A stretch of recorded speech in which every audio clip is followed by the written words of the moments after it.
Okay, welcome to Mr. G's Math. Today we're doing section 2-5, dividing by a decimal.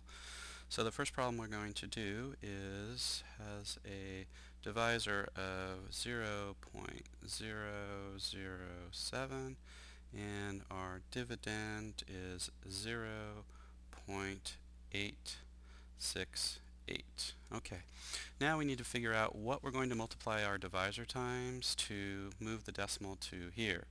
And so what we're going to do is we're going to multiply, let's see how many places, 1, 2, 3. So we're going to multiply that number times 1,000, which means we also need to do that to our dividend. So let me go ahead and multiply times 1,000, and that ends up making it into the whole number 7, which is what we want. We only want a whole number.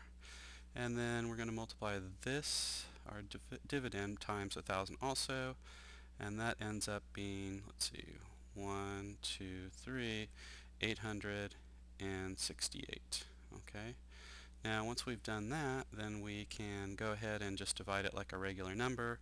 7 will go into 8 once. 7, subtract 1, 16. 2, 2 times 7 is 14. 2, bring down the 8, and then times 4.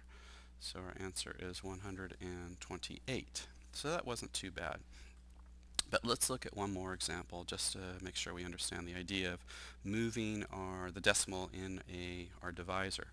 So this next problem is 0.65 or 65 hundredths, and that's dividing into 20.8. Now for this one we're going to need to move it two places, so we're going to multiply both our dividend and divisor times 100. And so we move it twice, 1, 2, so this becomes 65, and now we're dividing into 1, 2. Now, what do we do with that extra space? Adding zeros after a decimal doesn't change the value, so this becomes 2,080. And again, we just treat it now like a regular division problem. Okay? And if you have any more questions, please check with me and we can go over some maybe possible variations for this.